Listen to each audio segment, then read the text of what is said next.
Bom dia. Sejam muito bem-vindas e bem-vindo aqui o nosso palestrante, né? Ao CREA Goiás. Conselho Regional de Engenharia e Agronomia de Goiás agradece a presença do Dr. Wellington Martins de Souza, das colaboradoras, estagiárias, da conselheira aqui presente. Tem outras conselheiras que confirmaram, deve estar a caminho. Das colaboradoras terceirizadas aqui do CREA Goiás, que também vão participar aqui com a gente, que está aqui com a gente no dia a dia, né? A todos, o nosso muito obrigado aqui pela presença.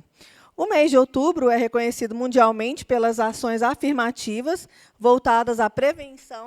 Espera aí, gente, caiu aqui. A prevenção e ao diagnóstico precoce do câncer de mama, além de promover a conscientização sobre a importância do autocuidado e da atenção integral à saúde. O movimento conhecido como Outubro Rosa é celebrado anualmente desde a década de 1990, com o objetivo de compartilhar informações sobre o câncer de mama e, mais recentemente, sobre o câncer de colo do útero. A iniciativa busca promover a conscientização sobre essas doenças, ampliar o acesso aos serviços de diagnóstico e contribuir para a redução da mortalidade. O objetivo do evento é promover a conscientização sobre o câncer de mama em todas as idades e proporcionar um ambiente de aprendizado e interação.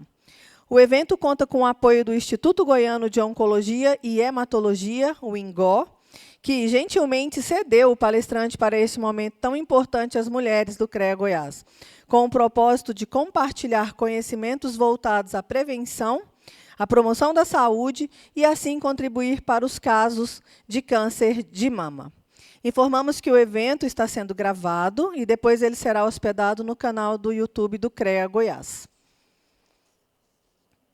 Apresento o palestrante Dr. Wellington Martins de Souza, médico mastologista, graduado em Medicina pela Universidade Federal de Mato Grosso, realizou residência médica em Ginecologia e Obstetrícia no Hospital Materno Infantil de Goiânia e, posteriormente, fez residência em Mastologia no Hospital da Mulher e Maternidade Dona Iris.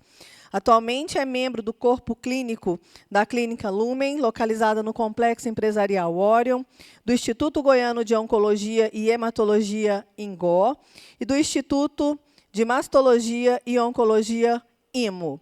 Convido, neste momento, para ministrar a palestra, falando sobre o câncer de mama, o palestrante Dr. Wellington Martins de Souza. Por gentileza. Pode colocar água aqui. É só o senhor mirar, que já vai passar. Se tiver frio, o senhor me fala, que eu desligo. Fica à vontade, tá? Muito obrigada. Bom dia a todos, né, que estão nos acompanhando aqui nessa palestra, nesse evento. Então, primeiramente, agradecer o convite do CREA Goiás, em nome da Abadilene, né, e também ao INGO, que nos recomendou, né, para que viesse aqui falar um pouquinho para todas vocês sobre o Outubro Rosa. Então, quando nós falamos de Outubro Rosa, nós temos que entender que é uma campanha mundial. Para quê? Para falar sobre o câncer de mama. Porque a gente sabe que quando a gente tem a oportunidade de ser informado sobre as doenças como um todo, né, a gente desmistifica muitas desinformações que acabam chegando a todos, principalmente aquelas mais alarmantes, que, na maioria das vezes, não tem embasamento científico. E isso gera o quê? Medo, pavor, e acaba criando uma crença popular de desinformação. Então, no consultório, não é incomum a gente pegar mulheres falando assim, aquela doença. Não, aquela doença é o câncer de mama, né? Ela tem nome. E ela não é uma doença para todo mundo, é uma doença para cada uma. Então, quando a gente faz um diagnóstico em uma mulher, a gente tem que entender que não é o que a gente sabe de câncer de mama, não é o que ela já ouviu sobre câncer de mama, é aquilo que aquela mulher, daquela idade, tem de diagnóstico, qual tipo de câncer, qual tamanho, grau, subtipo, quais doenças essa mulher tem, né? Então, tudo isso tem impacto quando a gente vai decidir qual o melhor caminho, a melhor trajetória para cuidar daquela mulher que, ao final do tratamento, a gente objetiva que ela se cure daquela doença e viva sem grandes problemas, certo? Então, já fui apresentado, né? Então, sou mastologista, atendo na Lumen, no INGOR e no IMA. Então, os principais tópicos, né, para a gente dar uma orientada de maneira geral sobre o Outubro Rosa. Então, por que fazer exames, fatores de risco, sintomas, como prevenir, alguns mitos e verdades, e no final a gente abre sempre para dúvidas, porque é um tema que gera muitas dúvidas nas mulheres. Então, como a gente já sabe, é uma campanha internacional sobre conscientização da importância do diagnóstico precoce. Por quê? Quando a gente faz prevenção e diagnóstico precoce, a gente sabe que isso aumenta muito a taxa de cura. Então, quando a gente fala com uma mulher que, se ela tiver um câncer de mama, estadiamento 1, a taxa de cura beira 95%. Então, a gente está falando de uma doença grave que tem quase 100% de cura desde que eu descubra no momento adequado. Então, se a gente faz uma mamografia uma vez por ano, a partir dos 40 anos, a gente sabe que reduz em 30% a chance de uma mulher morrer de câncer de mama. Então, dentre todos os exames que existem para todas as doenças, para todos os tipos de câncer, a mamografia, quando feita de forma regular, anual, ela é o exame que tem maior impacto na redução de mortalidade por câncer. Isso não é pouca coisa. Então, a gente está falando de câncer de mama, câncer de colo de útero, câncer de estômago, todos os tipos de câncer, a mamografia é aquele que mais ajuda o paciente. E, se a gente também faz um diagnóstico precoce, a gente melhora o quê? A qualidade de vida. Porque, se às vezes a gente consegue ajudar essa paciente no momento mais importante, que é o inicial, às vezes a gente pode evitar uma quimioterapia. Olha o impacto de se fazer um exame anual. Certo? Então, a gente sabe que, às vezes, a quimioterapia ela pode trazer sequelas para o paciente ao longo da vida. A cirurgia, a depender do caso, pode gerar deformidades nas mamas, que vão gerar uma sequela que vai ser física, mas também psicológica. Então, hoje em dia, a gente tem cada vez menos precisado retirar mamas. Mas, para as mulheres que são mastectomizadas, a vida muda. Muitas acabam não dando muita importância, mas a gente sabe que, às vezes, muitas mulheres vão viver estigmatizadas ao longo dos anos com seus parceiros e, o principal, consigo mesma. Porque aquela autoimagem, né, do autocuidado, quando ela vai olhar para si, ela passa a se identificar de forma diferente do que ela era antes. E isso acaba trazendo um impacto. Então, se a gente pode evitar coisas mais agressivas, a gente faz aquilo que a gente precisa fazer. Como é uma campanha mundial, a gente vê em vários locais, né? Então, aqui são algumas imagens, né, de locais que a gente já viu, né? Então, na Catedral de Brasília, aqui em Goiânia, né, no Monumento. O próprio Cristo já foi utilizado para participar da campanha. A nossa campanha, né, que é feita pela Sociedade aqui de Goiás, né, Sociedade Brasileira de Mastologia, que colocou esses guarda-chuvas, acho que há 2 anos, que gerou um impacto muito importante para a sociedade, que gerou uma reflexão ao longo do mês. Porque todo mundo que passava lá na Assis sabia que a gente estava falando de câncer de mama. E, novamente, esse ano...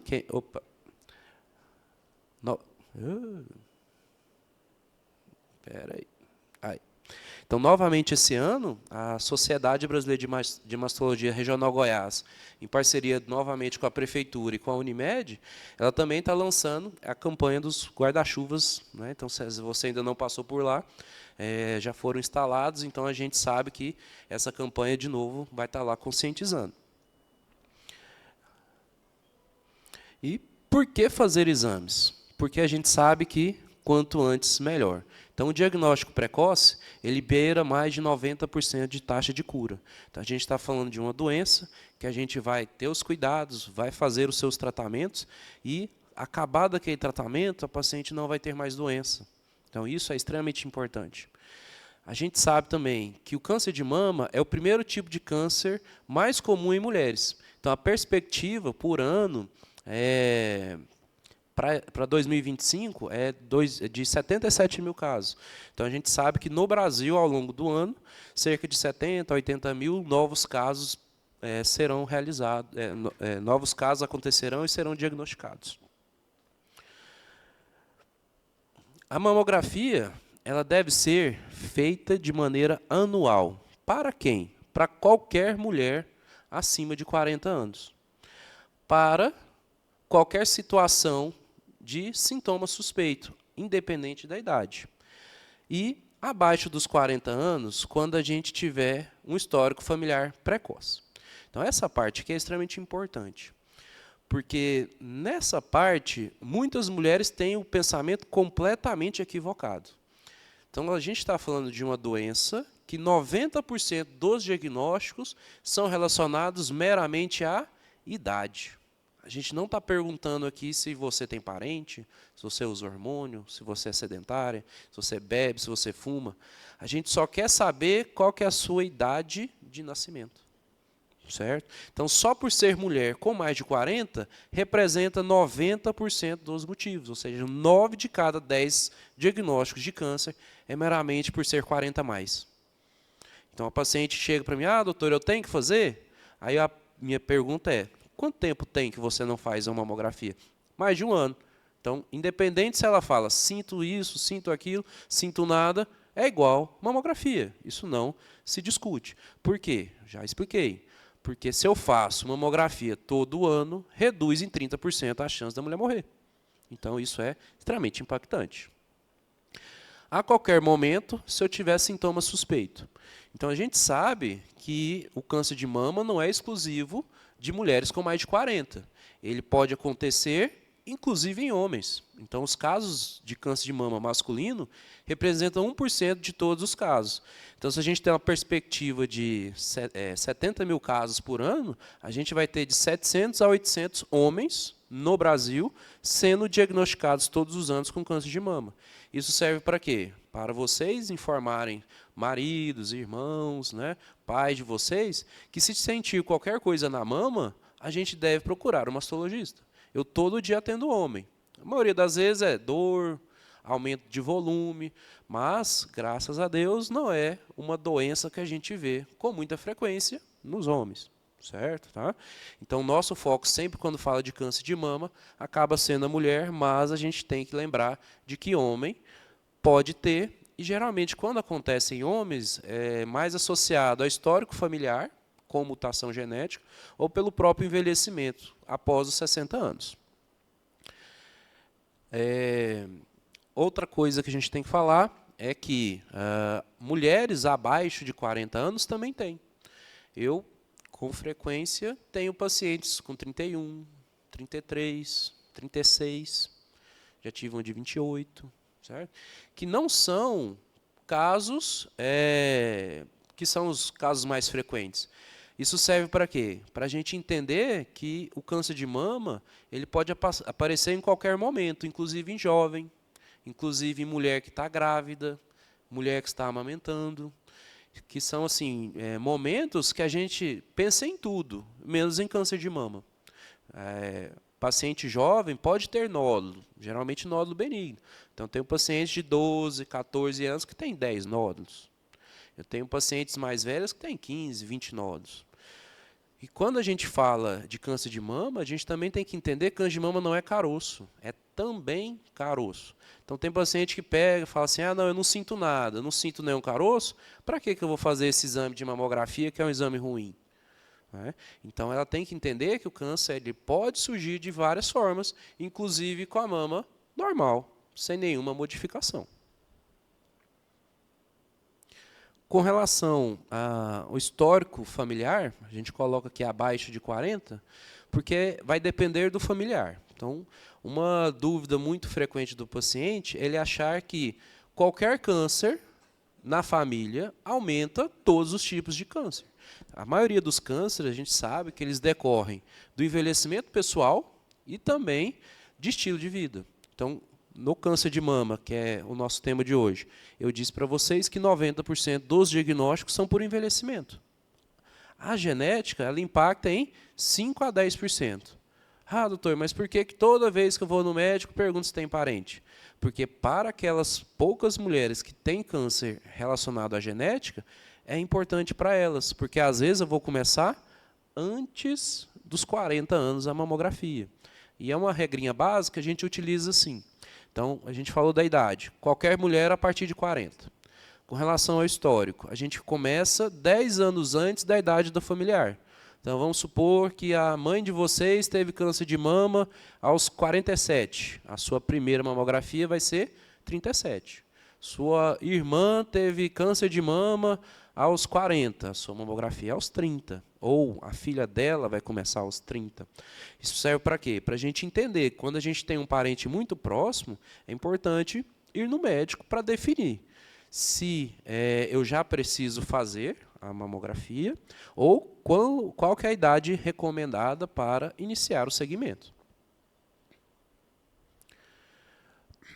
E o autoexame? Isso aqui é uma coisa também que é muito difundida, né? As campanhas do Outubro Rosa, muito se fala do autoexame, mas o autoexame ele serve principalmente para quê? Para a gente pegar aqueles cânceres que a gente chama de cânceres de intervalo. Então, a gente preconiza a mamografia anual. Então, você fez agora em outubro, se estiver normal, só em outubro 26. Mas você pode formar um câncer daqui 3, 4, 5 meses. Então, se você examina suas mamas de forma regular, a gente aconselha a fazer isso uma vez por mês, após a semana que passou o fluxo menstrual. Porque a gente sabe que pelas alterações fisiológicas inerentes ao ciclo menstrual, a mama vai ter inchaço, retenção de líquido, sensibilidade, né? Que por vezes a paciente chega falando, ah, não, doutor, eu palpo a mama, acho que tudo é caroço. Na verdade, aquilo que ela está sentindo é o próprio corpo, a própria mama que está mais inchada. Então, nesse momento do fluxo menstrual, a gente recomenda que ela não faça na semana que antecede, não faça na semana do fluxo, porque isso pode trazer confusão e gerar ansiedade. Então, a recomendação do autoexame é uma vez por mês, não precisa ser todo dia. Ela vai examinar as suas mamas, procurando o quê? Caroço? Não. Procurando qualquer coisa diferente que ela não está acostumada a ver. Porque eu já disse que o câncer de mama também é caroço. Mas você pode ter uma alteração na pele, um afundamento, um abaulamento. Você pode ter uma modificação no seu mamilo. Então, o mamilo ele era pontudo, era protuso. Aí, do nada, ele vira para dentro e não sai mais. É diferente daquela paciente que forma o seu mamilo já invertido, né? Ou aquele mamilo que você faz o toque, ele acaba saindo, né? Então, esse não é o que a gente fala sobre retração de mamilo. Retração de mamilo é ele ser num formato para fora, depois ele fica para dentro e não sai mais porque ele tem um caroço, tem uma lesão atrás dele, puxando ele para dentro. Isso é uma situação suspeita. Né? A gente também não fica apertando o mamilo, que é uma dúvida muito comum. O paciente sente um caroço, sente uma dor, ela acha que aquele caroço tem a ver com o mamilo. Ela aperta o mamilo, sai secreção, e ela acha que toda secreção é suspeita. Não, secreção suspeita no mamilo, ela ocorre quando ela tem uma secreção espontânea, cor de sangue ou transparente igual água, que sai por uma das suas mamas, sem ela estimular, certo? Então, assim, a mama nasceu só para produzir secreção, que é o leite na fase de gravidez e aleitamento. Mas existem situações relacionadas ao uso de hormônios, uso de medicamentos, ao próprio estímulo local. Então, se a gente ficar apertando o mamilo, a gente está estimulando, é um estímulo mecânico que pode fazer sair secreção. A gente sabe também que, por a mama ser formada para isso, não é porque você não está grávida, não está amamentando, que você vai deixar de ter as estruturas mamárias. Você não vai deixar de ter glândula, não vai deixar de ter ducto, não vai deixar de ter mamilo. Então, você tem uma estrutura apta a produzir leite no mês que vem, caso você engravide. Então, isso é extremamente comum, a gente ter secreção, que pode ser de cores múltiplas, verde, amarela, leite, é frequente, mas se sair de forma espontânea, de um furinho só, sem apertar, com cor de sangue, a gente sabe que isso é suspeito. Então, a gente tem que ir procurar o mastologista imediatamente.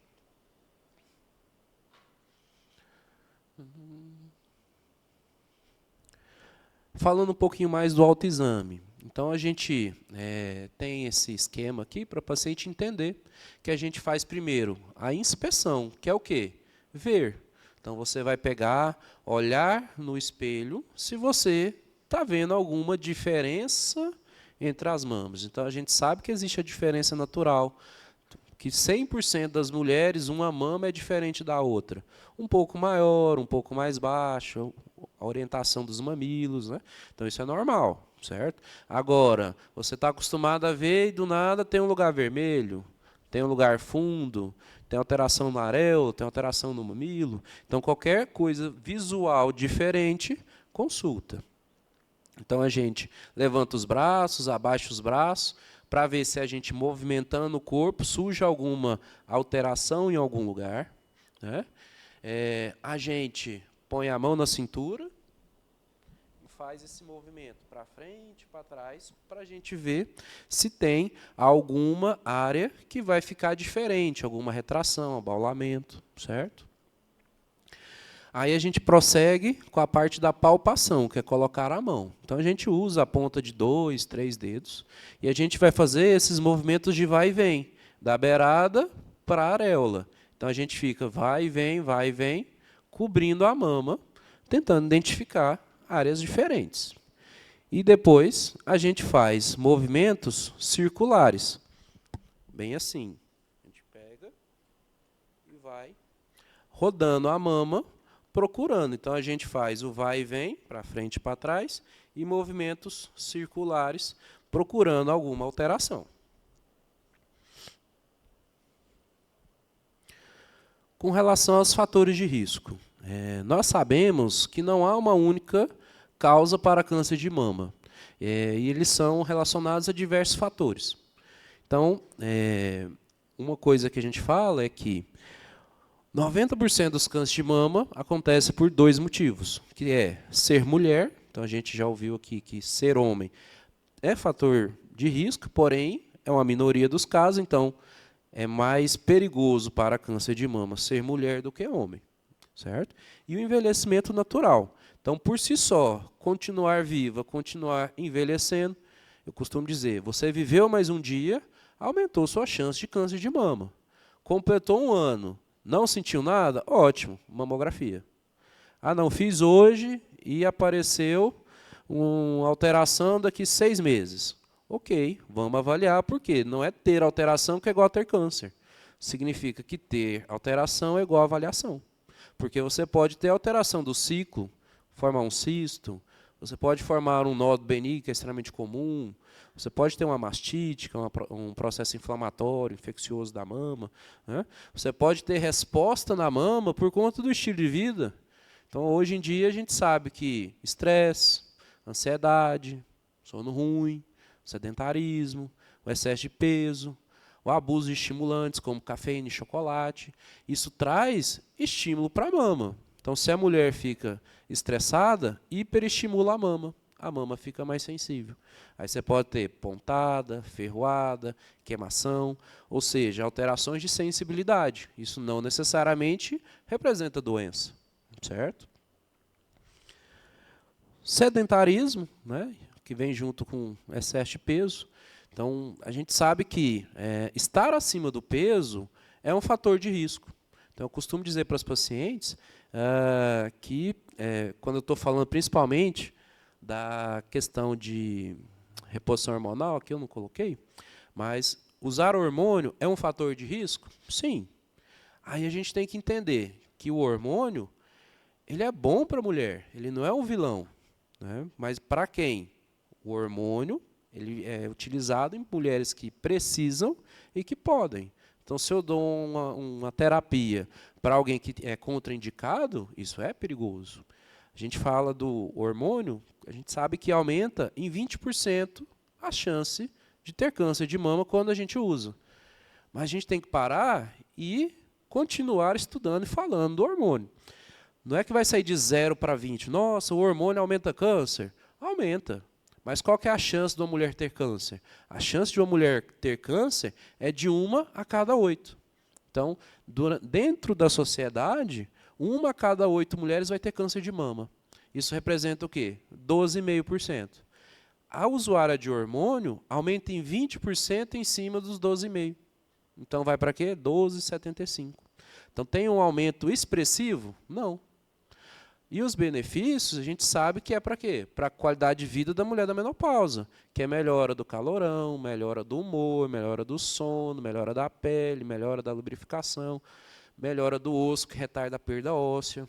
Então, estou falando dessa parte, falando como ginecologista.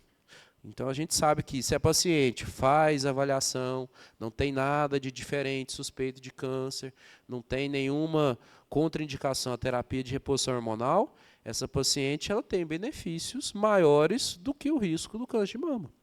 Quando a gente fala de câncer de mama em usuária de reposição hormonal, a gente sabe que a usuária de reposição hormonal morre menos do que a mulher que não faz. É um paradoxo, é um contrassenso? Não, porque a gente sabe que a mulher que usa reposição hormonal, ela está no médico a cada 6 meses, ela está no médico a cada 1 ano, ela faz a sua rotina, ela faz a sua mamografia, ela faz o seu ultrassom regularmente, e mesmo tendo mais casos, ela acaba diagnosticando de forma precoce, que aí a gente volta para o começo da palestra, que é o diagnóstico precoce, taxa de cura de 95%. Aí a outra paciente não usa hormônio, não faz acompanhamento, ela acaba o quê? Fazendo diagnóstico tardio, estágios mais avançados, morre mais de câncer de mama. Então a gente tem que desmistificar isso. Mas eu vou sair daqui e vou ali na farmácia e compro o hormônio para menopausa? Não, não funciona assim. Tem que ir no ginecologista, tem que fazer avaliação, ver se não tem nenhum fator de risco que a gente contraindique o uso para poder fazer a sua medicação, a sua terapia. E o mais importante, segmento. Então, às vezes, a gente recebe no consultório paciente que está usando reposição hormonal porque a irmã falou que é bom, que a amiga da igreja falou que usa e é ótimo. Né? Ah, não, o farmacêutico falou que esse aqui era ótimo. Né? Então, não funciona assim. Então, cada pessoa tem que ser avaliada para avaliar benefícios e possibilidade ou não da medicação.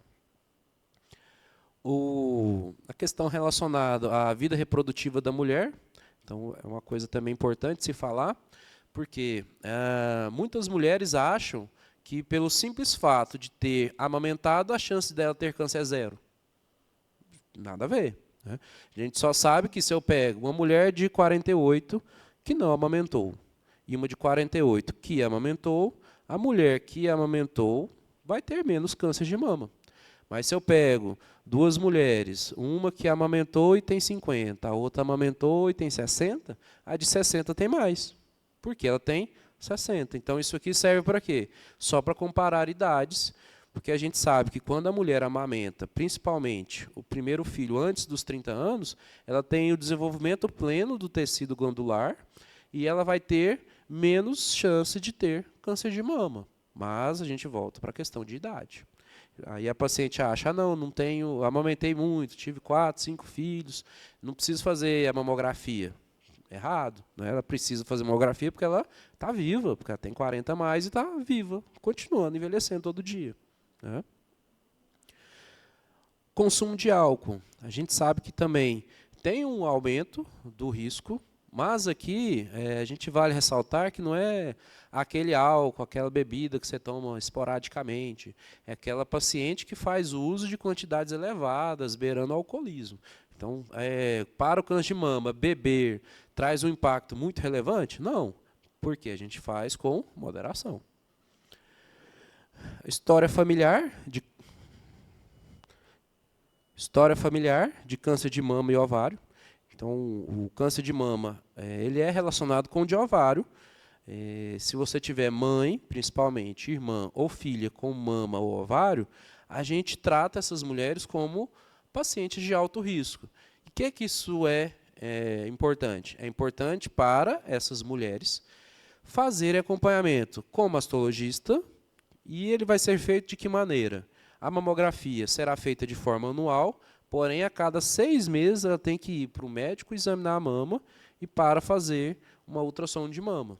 E, às vezes, a primeira mamografia ela é antes dos 40 anos. Ah, mas eu tenho parente que teve câncer de estômago, parente que teve câncer no cérebro, parente que teve cânceres, vários cânceres. Aí a gente pergunta, mama e ovário quem teve? Não. Ah, não, foi minha tia. Tá, não muda seu protocolo. Ah, não, foi minha bisavó, minha tia-avó. Né? Não é isso que é impactante. Mais impactante é ser mulher com mais de 40. Exposição à radiação ionizante. Então, a gente sabe que ser exposto à radiação aumenta a câncer de mama, certo? Mas é aquela radiação controlada da mamografia? Jamais. Então, a chance da mulher ter câncer de mama por conta de fazer mamografia é mínima. Então, a mamografia é extremamente segura. Então, quando a gente vai falar de dose de radiação, a gente sabe que é uma dose cumulativa ao longo dos anos. Porém, a dose que a paciente teria que se preocupar com o câncer porque ela fez radiação na mama é extremamente elevada. Então, a paciente deveria fazer mais de 100, 150 mamografias ao longo da vida. Certo? Então, não é uma mamografia uma vez por ano que traz impacto. Um dado que a gente traz, que as pacientes pegam e ficam até meio assustadas, então, quando você faz uma tomografia de tórax, a dose de radiação é equivalente a 15 mamografias. Então, as pessoas, na época do Covid, tinha gente querendo fazer mamografia toda hora. Gente, não é assim que funciona. A gente faz exame com necessidade. Então, a medicina baseada em evidência por necessidade. Então, a medicina baseada em evidência fala que mamografia uma vez por ano é seguro. Não é vídeo de fake news, doutor fulano, famoso, que fala que não pode fazer. Né? Não é isso. Porque o que a gente passa de informação não é baseado no que o doutor Wellington fala. É na recomendação da Sociedade Brasileira de Mastologia, porque a gente tem os consensos, a gente tem protocolos que dão segurança para a gente cuidar das pacientes da gente. Então, fazer mamografia é extremamente seguro. Então, se você ouvir de alguém que, não, mamografia é perigoso, não, o médico falou que mamografia não deve ser feita todo ano. Ele não está te dando a melhor informação, que é o que o especialista te dá. Certo? Então, a mamografia salva vidas, ela não causa câncer. Então, para você, pensa, você fazer 100 mamografias, se você fizer dos 40 aos 75, vai ser 30, 35. Né? Então, você teria que viver 2 vidas e meia para ter câncer.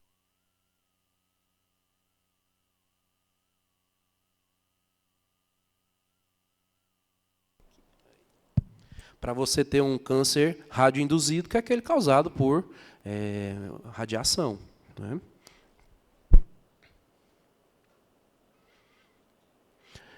E principais causas de câncer, né? Eu já falei um pouco, né? Então, ser mulher e envelhecer representa 90%. Então, independente do que aconteça, estar viva cada dia aumenta a chance. Eu tenho como lutar com isso? Não. Mas eu tenho como cuidar baseado nessa informação, que é fazer a rotina uma vez por ano. O histórico familiar, eu já falei, né? Que representa só 5 a 10%. Outros, a obesidade. Então, tem uma coisa também que a gente sempre fala, principalmente fazendo contrassenso com a reposição hormonal, a terapia de reposição hormonal aumenta 20%. Estar acima do peso aumenta 28%. Aí as pacientes não entendem por quê. Por quê? O excesso de gordura corporal, tanto no homem quanto na mulher, ele é metabolizado em hormônio feminino. Se eu tenho mais hormônio feminino, eu vou ter mais estímulo para o tecido mamário. Mais estímulo, mais câncer. Reposição hormonal, a gente usa 5, 10 anos. Sobrepeso, obesidade. A mulher, às vezes, depois dos 30, 40, depois que engravida, ganha peso, nunca mais perde peso. Aí vai viver 20, 30, 40 anos acima do peso. Então, quem que é ruim? O hormônio ou o estilo de vida? Estilo de vida. Então, a gente não tem que ter assim, um alarmismo com relação ao câncer de mama. A gente tem que ter o quê? Informação. Então, deixar de envelhecer é viável? Não. Então, não tem como eu brigar com o envelhecimento. certo? Mas eu tenho como brigar com estresse, ansiedade, sedentarismo, peso, dieta. Então, tudo isso tem impacto quando a gente fala na prevenção. Então, prevenção é eu tomar medidas que evitem o câncer. Então, prevenção é estilo de vida. A mamografia previne câncer? Não. Ela faz o quê? Diagnóstico precoce, que é o que faz a gente cuidar mais cedo e aumentar a chance de cura dessa paciente. Terapia de reposição, né, já falei. O abuso de álcool, também já falei. Outra parte importante é a gente falar sobre os principais sintomas. Então, a gente sabe que a gente pode sentir caroço, vazar sangue, a gente pode ter retração, mudança no mamilo e nada. Certo? Então, eu posso olhar uma mama anatomicamente normal. A gente olha e não vê nada suspeito. Isso serve para quê? Para aquela paciente que acha que não sente nada, é seguro. Não sinto nada, não preciso fazer esse exame ruim. Certo? Então, está tudo errado. Então, quando a gente vai falar de câncer de mama, a gente tem que entender que ele aparece de várias formas.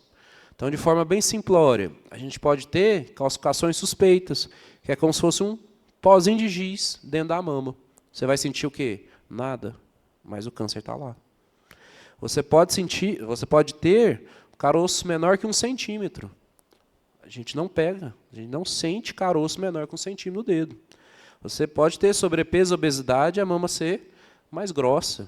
Às vezes eu vou ter um caroço de 2, 3 centímetros na mulher obesa que eu não vou sentir nada. A gente pode ter o caroço palpável, que é um caroço duro, aderido à mama e de crescimento meio rápido. Certo? Só que às vezes benigno pode ser assim. Certo? Então, meramente sentir algo é igual a ter câncer? Não, é igual a ter algo. Uma alteração funcional, um caroço benigno, uma alteração benigna, ou câncer. Por isso que sentiu coisa é igual ir ao médico.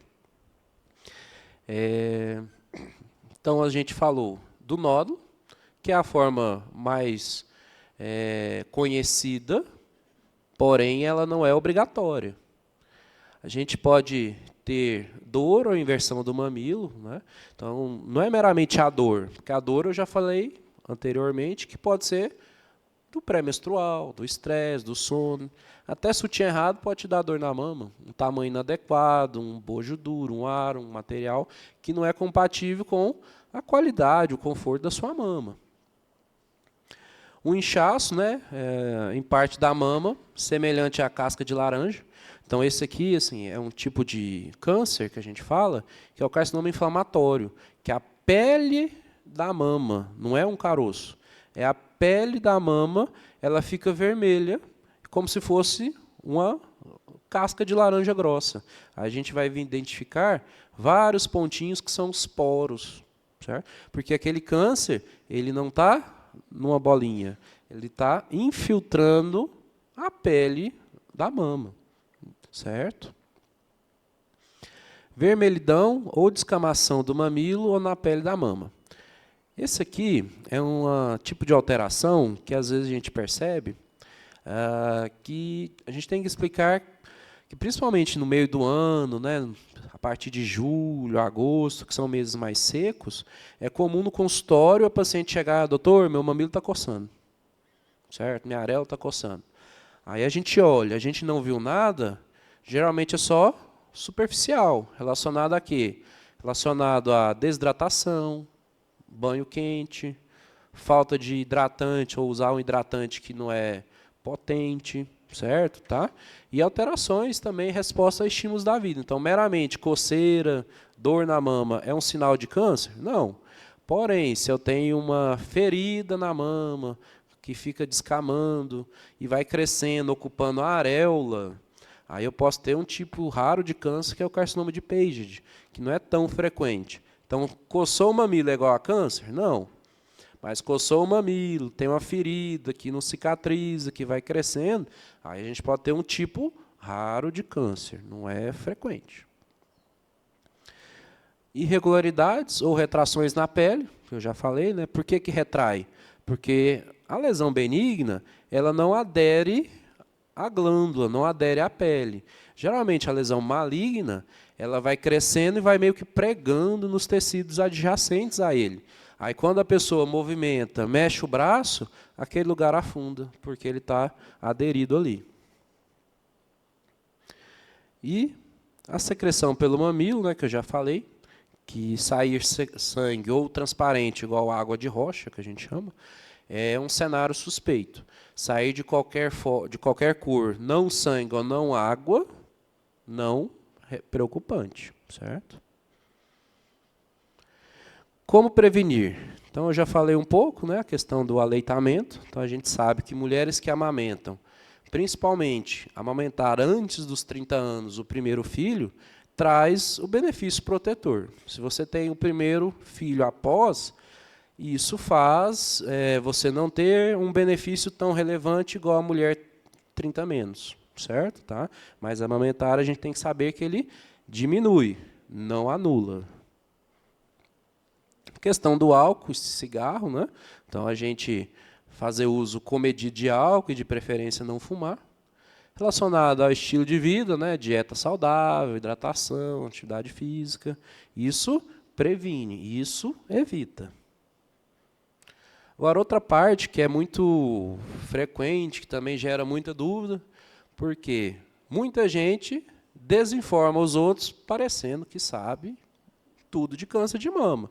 Então, não faça isso. Ouvi dizer que tal coisa dá câncer, não pode comer tal coisa porque dá câncer. Né? Aí, chega paciente com caraminholas na cabeça, achando que tudo é câncer. Então, já falei, então, mamografia causa câncer? Não, mamografia é um exame extremamente seguro.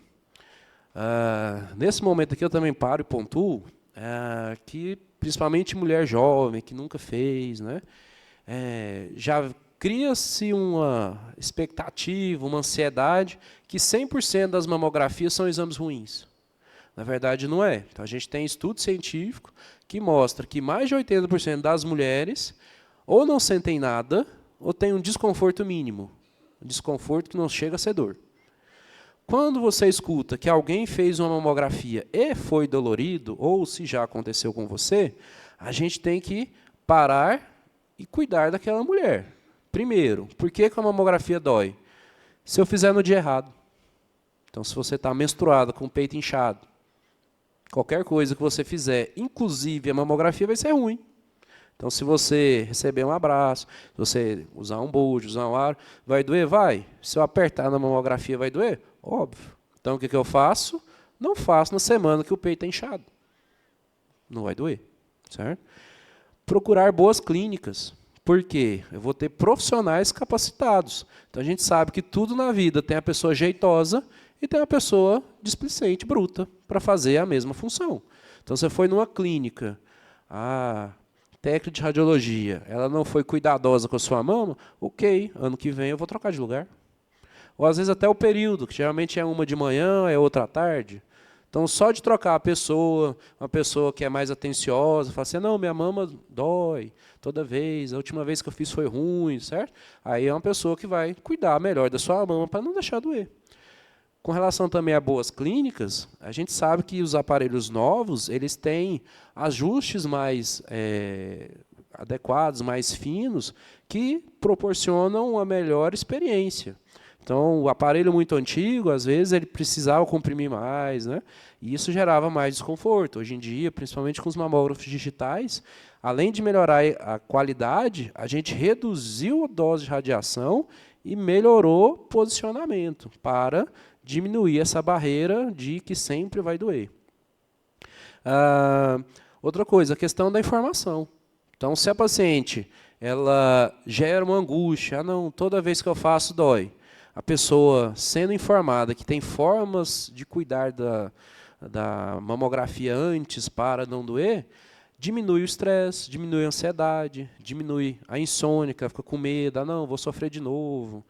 Não, estou com medo de ser câncer, ela gera uma ansiedade. Aí a ansiedade faz o quê? Dor na mama. A insônia faz o quê? Dor na mama. Aí vai ser o mamógrafo que vai doer? Não, vai ser o pensamento. Aí a gente faz o quê? Explica para o paciente isso que a gente está falando, que não é ter câncer que é o problema. Se eu tiver um câncer inicial, a taxa de cura é elevada, certo? Então, isso vai o quê? Ajudando a paciente a ter uma melhor experiência. E naqueles casos que a mama já está doendo, o que eu faço? Cuido da dor. Então, se tiver com dor, às vezes você pode tomar uma dipirona meia hora antes, um analgésico comum que a pessoa faz uso, certo? Aí você vai ter o quê? Menos desconforto. Mas simplesmente falar, não, esse exame é ruim demais, eu fiz ano passado, doeu, fulana falou que dói demais. A gente tem como melhorar. Por quê? Doído é ter câncer e não saber. Essa é a pior dor, certo? Mas a mamografia dói? Às vezes. Se doeu, tem coisas para melhorar para a próxima vez não ser ruim, certo? Mas jamais o que a gente pode fazer é deixar de fazer.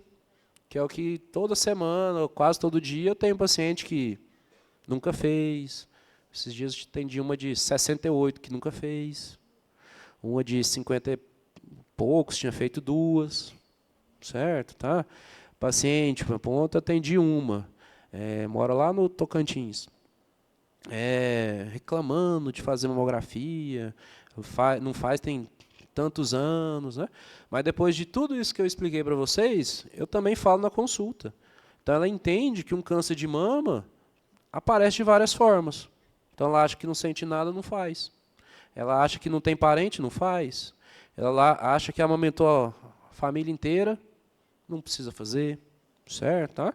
Então aí a gente vai o quê? Desmistificando esses pensamentos inadequados para cuidar dessa paciente que precisa mais de informação do que mais de informação e acolhimento do que simplesmente falar, não, então não faz, não. Que aí não pode, né? Então, o aleitamento, né, é um mito que ele protege 100%. Ele protege, ele não anula. Aí tem paciente no consultório que não quer fazer, não, doutor, eu não faço porque eu amamentei 2 meninos demais, delay demais. Aí ela não quer fazer, então não é assim. Outra fake news, uso de alumínio, desodorante aerosol, causa câncer de mama. Absurdo total, certo? Porque a dose de alumínio que você vai reabsorver é extremamente mínima, certo? E a gente vai ter o quê? A gente tem que entender que um câncer é uma alteração no DNA da célula mamária. Então, como é que eu vou bater um aerosol, usar um alumínio? O alumínio vai causar câncer? Gente, aonde? Como? Certo? Então, essa desinformação é um absurdo. Então, se você ouvir isso, você pega e fala, não, o meu mastologista, fui numa aula com um mastologista e falou que isso não tem nada a ver. Certo? Não, mas fulano... Tá bom, o mastologista disse que não tem nada a ver. Ponto. Não tenho parente com câncer de mama, não preciso me preocupar. Começo da palestra. 90% é por quê? Mulher está viva com 40 a mais. 9 de cada 10. Então, não ter parente significa o quê? Que geralmente você vai ter menos cânceres agressivos e o câncer familiar ele tende a ser mais precoce abaixo de 50 anos. Então, a gente pensa nisso aqui principalmente nas mulheres com menos de 40. Aí a gente sabe que tende a ter formas mais agressivas e esses diagnósticos muito precoces que a gente tem visto, de 30, 30 e poucos. Né? Aí a gente sempre pensa em mutação familiar. Outro mito, né, a doença sempre aparece com caroço. Então, tem mulher que vive esperando ter caroço. Fala, doutor, eu fico fazendo autoexame e nunca senti caroço. Eu nunca sinto esses caroços que vocês falam. Ok, você não tem nenhum caroço, como é que você vai sentir o caroço? Certo? Ou então, não vou fazer o exame porque eu não sinto nada. Não sinto caroço, estou salva. Errado, certo? Bater a mama pode gerar um câncer de mama. Isso aqui também chega no consultório. Então, atendo paciente, histórias que eu já tive. Não, doutor, eu tenho um cachorro grande, ele deu uma patada aqui e surgiu caroço depois. Tem como a patada mudar o DNA da glândula e formar um câncer? Não. O que acontece? Ela tinha lesão, ou não fazia, ou apareceu no intervalo do último exame. Aí acontece de descobrir porque ela teve um trauma e foi atrás para fazer o exame. Mas foi porque o cachorro bateu? Foi porque o motorista deu uma freada no ônibus, bati no ferro lá que segura? Não, né? Então, trauma, ou tem outras coisas que a paciente fala, né, de arroto de menino, né, quando for amamentar, coisas diversas que tem a ver? Não, porque não tem como eu mudar o DNA só por isso, certo? Usar hormônio causa câncer? Não, ele aumenta. É diferente de falar, não, você tomou hormônio e causou. A gente sabe que o quê? Quando a gente fala de terapia de reposição hormonal, eu estou repondo aquilo que você produz desde um pouquinho antes de menstruar a primeira vez, lá com 12, 14 anos. Então, terapia de reposição é terapia de devolução de substância que seu corpo não mais produz sozinha. Então, uma coisa que nunca foi vista pelo seu corpo e você está dando uma coisa extremamente nova? Não. Então, a menopausa é isso, a falência do ovário. Porque ele não produz, aí tem pessoa que precisa continuar com a substância do corpo para ter qualidade de vida. Então, a gente sabe que aumenta, não causa, certo? Então, pessoas mais jovens não precisam se preocupar com câncer de mama. Também é errado. Às vezes a gente tem diagnósticos postergados porque a pessoa, com aquelas justificativas múltiplas que eu já dei, acha, não, estou nova, não tem parente, né? E nesses casos, principalmente as mulheres com menos de 40, tendem a ser cânceres menos comuns, né? Não são tantas mulheres que têm câncer de mama, jovens, porém, quando elas têm, tendem a ser mais agressivos. E nessa parte aqui também é importante, né? Então, quando eu coloquei o tema da aula, né? Então, a orientação sobre o câncer de mama nas diversas idades. A gente sabe que tem estudo novo falando que a velocidade no aumento de casos de câncer de mama em mulheres com menos de 40 foi superior às mulheres com mais de 50 e 60. O dobro de crescimento. Por conta de quê? Estilo de vida. Postergar a gestação. Certo? Então, por que as mulheres que cada vez mais têm filhos tardiamente, primeiro depois de 35, né? Qual que é o malefício? Então, a mama ela é uma das estruturas do corpo que só completa o seu desenvolvimento pleno quando a mulher engravida. Certo? Tá? Então, assim, mulher jovem, geralmente as células estão todas prontas para produzir leite? Não, elas precisam do estímulo hormonal que vem junto com a gravidez. Aí isso completa a fase de diferenciação das células da mama. E se ela faz isso de forma tardia, ela vai ficar muito tempo com células indiferenciadas. E esse grau de indiferenciação aumenta a chance de câncer, porque o câncer é uma célula indiferenciada. Certo? Tá? Então, o aleitamento tardio, o uso de hormônio, obesidade, abuso de álcool, certo? São todos fatores que se somam a aumento da questão do câncer de mama em mulher jovem. Homens não têm câncer de mama, né? Então é um mito também. Então tem gente que acha que a chance, só por ser homem a chance é 0. Mas se alguém for no meu consultório, todo dia tem um homem lá. Certo? A maioria não tem a ver com coisa de câncer, mas eles vão lá com dor, a esposa que leva arrastada para examinar, certo? Né? Então, aí a gente acaba fazendo a avaliação. E, às vezes, pode ser câncer. Aqui já foi, isso. Outro mito, né? Prótese de silicone causa câncer de mama. Então, isso aqui aumentou muito a desinformação nos últimos anos. Então, a prótese tem chance de causar câncer? 0. De mama, 0. Certo? O que é a prótese? A prótese é um dispositivo atrás da mama. Então, anatomicamente, a prótese vai ficar abaixo da glândula ou abaixo da glândula e do músculo. Então, quem tem prótese, ou já conhece alguém que tem cocoprótese, a pergunta é, foi debaixo da mama ou debaixo do músculo? Para câncer, tanto faz, porque a chance relacionada a câncer por conta disso é 0.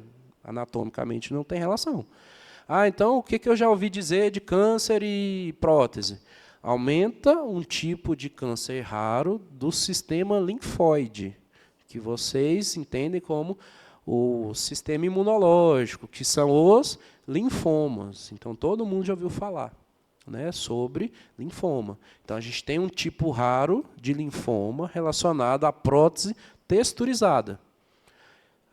Mas a gente tem que entender, não, tem aumentado muito os casos de câncer. A gente sabe que aumenta o número de casos absolutos, mas o relativo continua.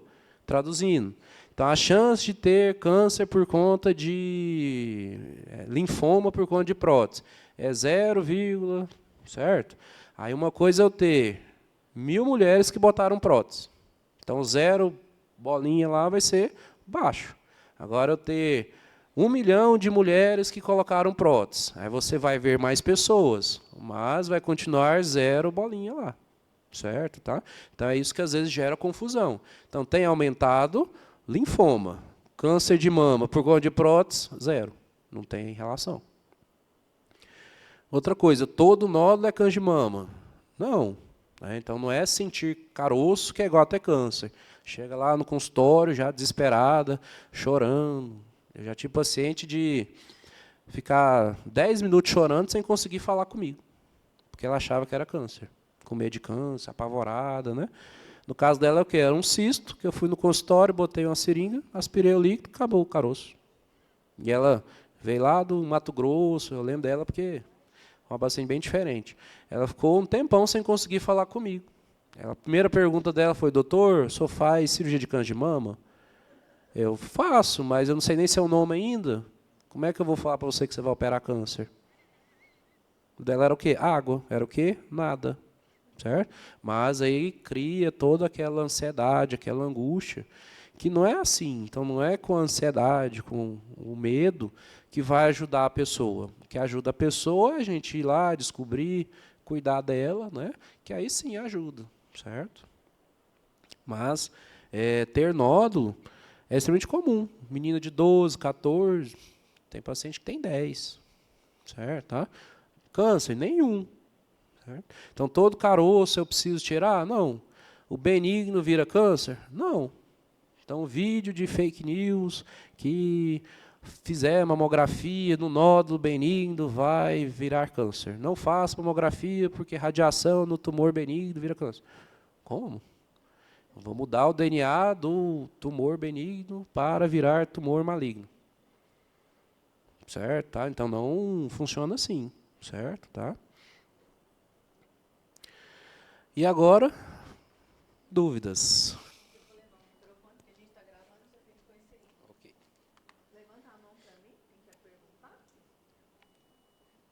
Ninguém quer perguntar, não? Então, aqui, a Marise, a Letícia, quem é a próxima depois? Tá ligado. Sobre os mitos. Sobre a depilação com laser. O povo também fala muito sobre isso. Isso influencia em alguma coisa ou não? Quando a paciente às vezes pergunta essas coisas assim, bem absurdas, fala assim, credo. Certo? Porque assim, a onda do laser, ela não gera nem câncer de pele. Então, assim, por que a gente fala de axila relacionada a câncer de mama? Porque o câncer de mama, ele tem metástase regional para a axila. A axila, eu tenho prolongamento axilar. Então, quando a gente examina a glândula, eu tenho um resquício de glândula no prolongamento da axila. Então, eu tenho a mama aqui, esse pedaço ainda tem um pouquinho.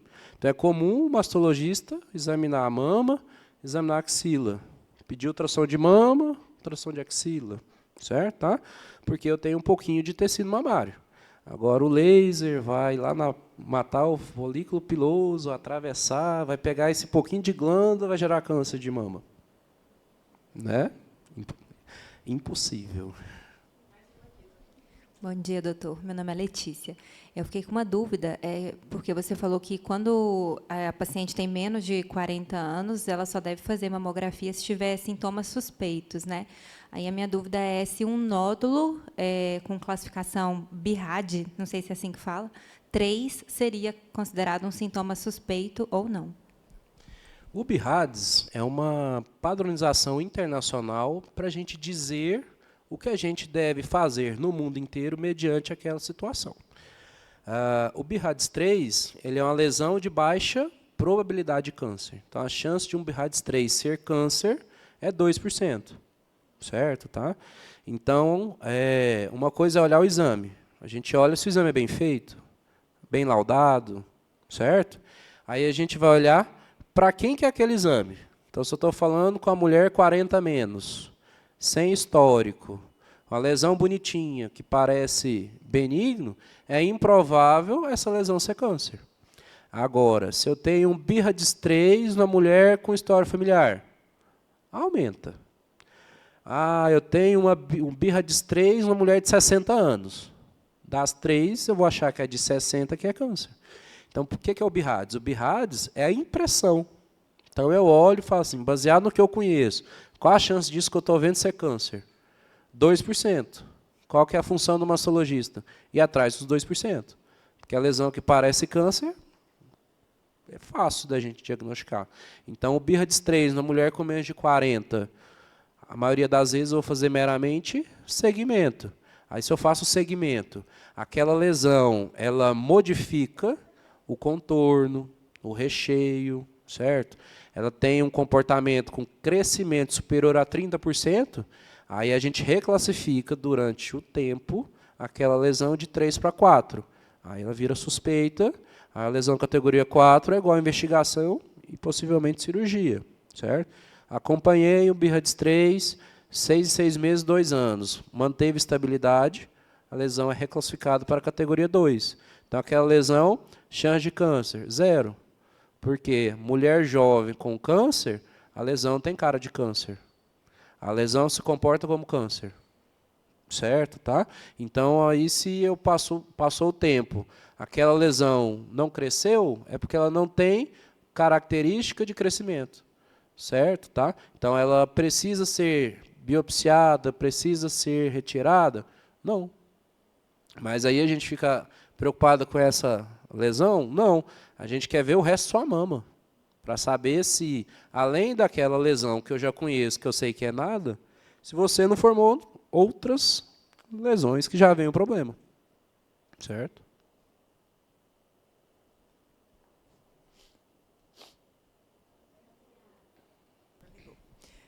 Bom dia. Bom dia. Sobre a reposição hormonal, você já falou assim que cada caso que tem que ser acompanhada, mas eu gostaria de saber assim, tem mais ou menos um padrão ideal da quantidade de tempo, ou pode fazer por muito tempo, pouco tempo? Como que funciona?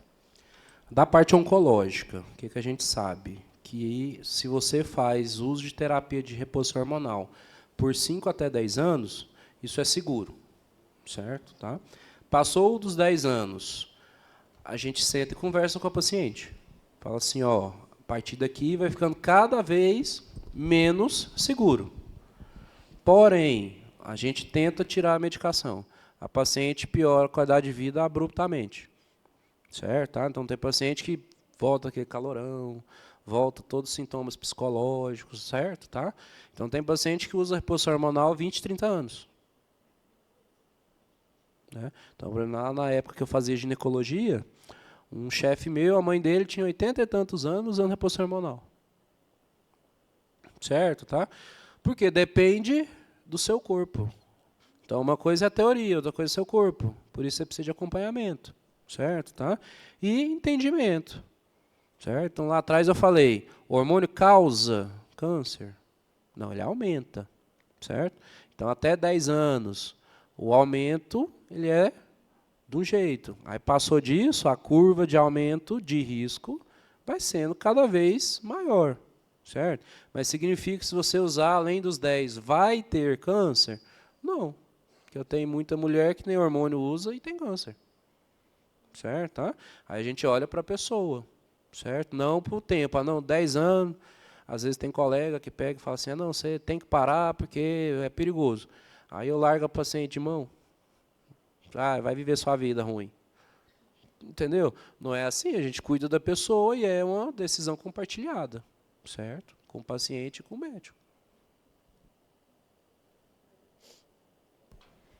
Bom dia, doutor.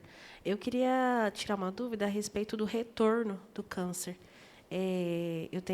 Conheço casos assim próximos de pessoas que fizeram um tratamento, teve que fazer a retirada, infelizmente, de uma das mamas, e anos depois voltou na outra mama.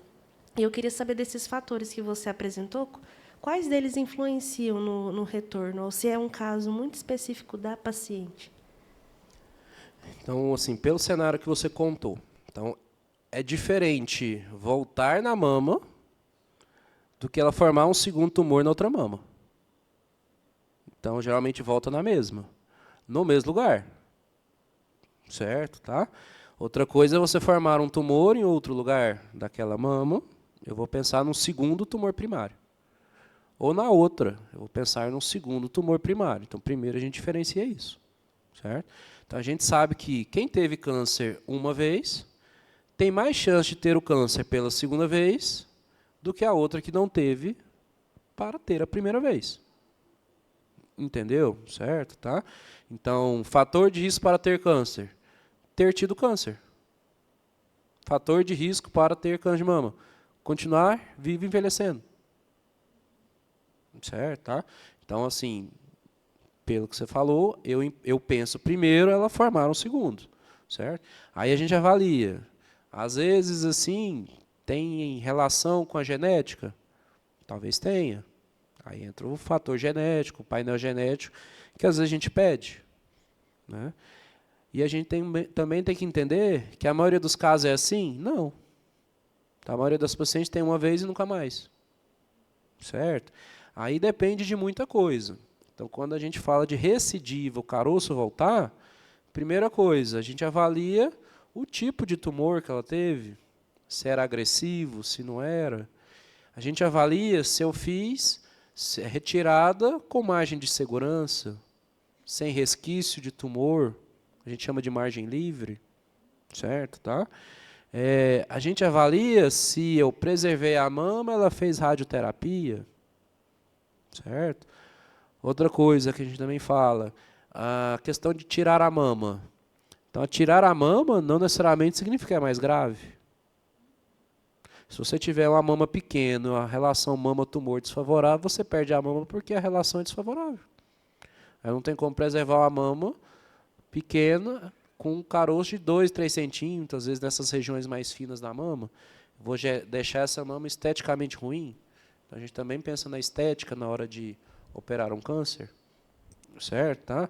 Às vezes tem paciente que é obesa, a mama grandona, às vezes você tira o tumor, tira 600 gramas de mama, você ainda ajuda a pessoa a reduzir. Entendeu? Certo? Tá? Você pode ter uma metástase à distância, essa pessoa nem opera. É pior do que tirar a mama. Certo? Tá? Então, a questão da mastectomia também tem a ver com isso, com várias coisas. Então, você ouviu, não, fulano tirou a mama. Para a gente, a primeira pergunta é, por quê? E tem gente que até quer tirar a mama. A gente não sai arrancando só porque a paciente quer. A gente conversa, certo? Porque ela acha que, às vezes, retirar a mama, a chance é 0. Não é. Certo? Porque sobra, em média, 10% de mama quando eu retiro uma mama.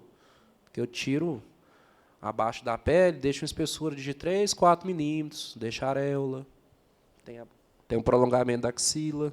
Então, sobra 10% de mama. Então, chega a paciente com pavor de câncer de mama, quero arrancar as mamas e botar prótese. Eu gosto de analogia. Então, eu falo assim, vamos tirar o braço e botar um braço de ferro. É absurdo? Para mim também é absurdo tirar a mama.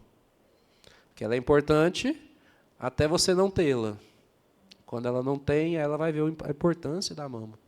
Fisicamente, psicologicamente. Certo? Tá? Então, a gente tem um monte de informação. Essa questão da mastectomia também chega a gente diariamente, não diariamente, mas frequentemente, às vezes sem nada, querendo tirar. Certo? Ela acha que é só tirar a mama, botar uma prótese, vai ficar uma mama bonita igual a mama da prótese. Da menina de 20 anos, magrinha, que fica com o peito grande. Não é. É uma cirurgia reparadora. Reparadora é reparadora. Ela pode ser estética, mas ela primeiro é reparadora. Então, eu estou pondo uma mama quem tem 0 mama. Aí vai ser uma pele e prótese. Vai ser uma mama fria. Certo? Tá? Sem sensibilidade, porque a mama não existe. Certo? Mas voltando lá para que você perguntou, fatores de recidiva. Tem a ver com tumor, tem a ver com a cirurgia, tem a ver com a radioterapia, certo? Tá? Aí, como segundo tumor, que talvez seja o que a pessoa falou, por ter tido câncer, por continuar vivo envelhecendo. Certo? E, às vezes, por fator genético, aí é mais comum. Mas a maioria das pacientes tem a doença, trata, não morre, não tem nunca mais.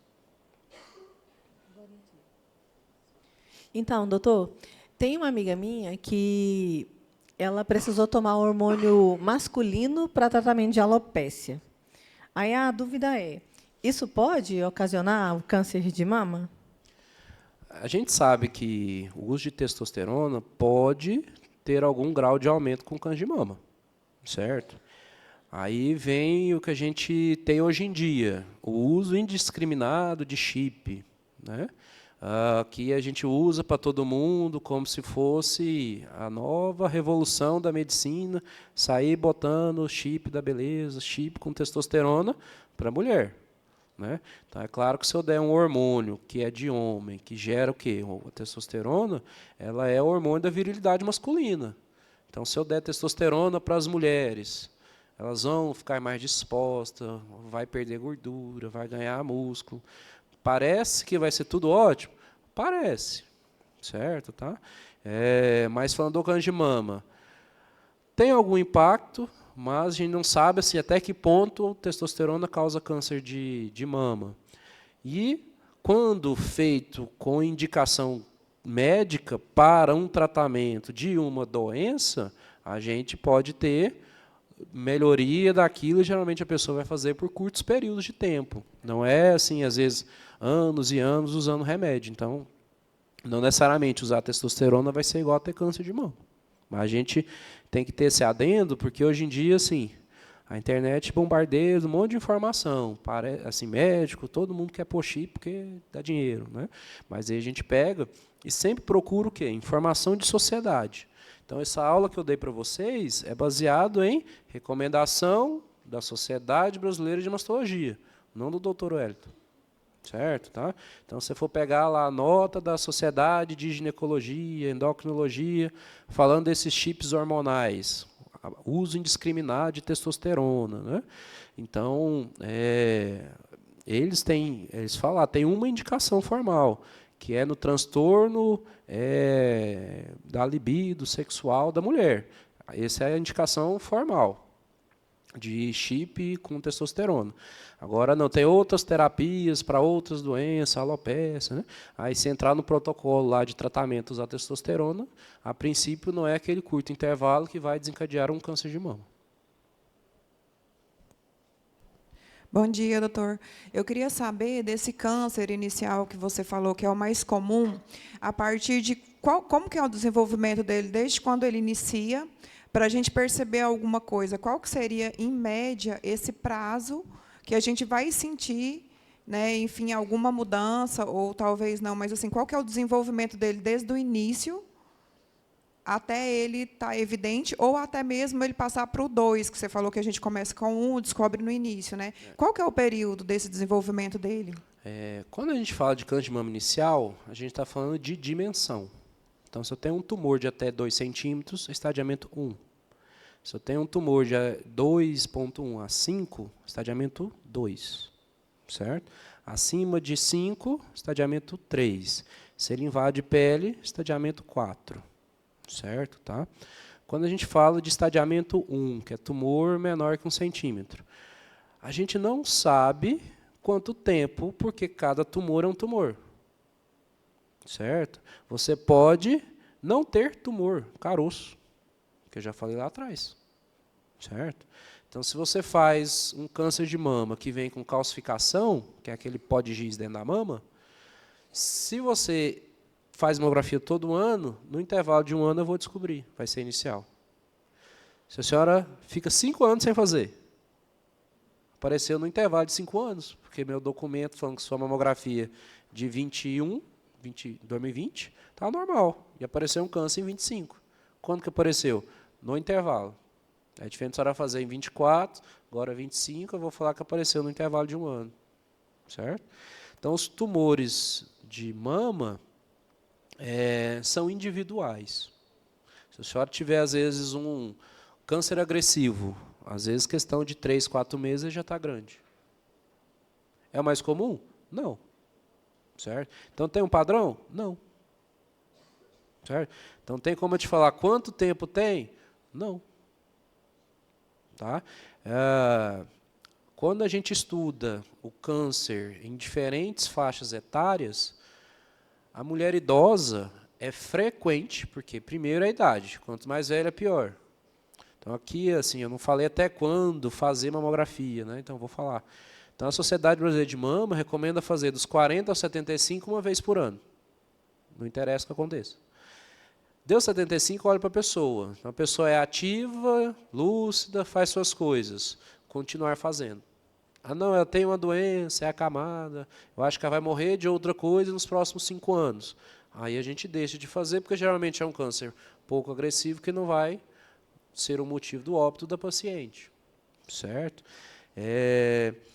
Então, por exemplo, a mulher idosa, 80, 90 anos, às vezes o câncer é super lento. E às vezes eu ainda vou pegar ele inicial, pouco agressivo. Uma menina de 30, uma pergunta que às vezes tem também, que eu não falei. Por que não faz mamografia abaixo de 40? Primeiro, porque eu tenho pouco caso abaixo de 40. Segundo, recheio da mama é o que a gente chama de mama densa, que é o tecido glandular. Então, eu tenho muito tecido glandular e a característica na mamografia é o tecido glandular ser branco. O carocinho da mamografia é branco. Aí não dá contraste, assim, visual. Então, não dá conta de ver. Terceiro, o câncer de mama na jovem é agressivo.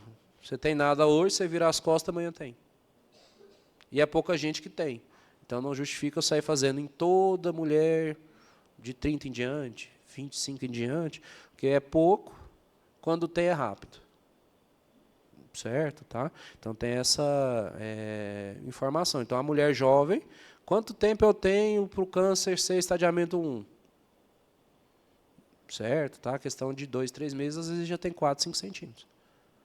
É o mais comum? Não. Mas quando a gente usa a palavra pode, certo? Agora, o padrão, então, câncer de mama mais comum na faixa dos 50, 60. Depende do perfil tumoral. Então, a gente tem os tumores luminais, que são os hormonais, que a gente chama. Às vezes, eles não crescem tão rápido. Mas, às vezes, eu tenho um tumor que é grau 3, né, que o grau pode ser 1, 2, 3. Então, tumor grau 3, um tumor triplo negativo, um tumor HER2. Então, o subtipo tumoral mais agressivo. Significa o quê? Uma taxa de replicação mais acelerada. Certo? Então, também tem essas particularidades.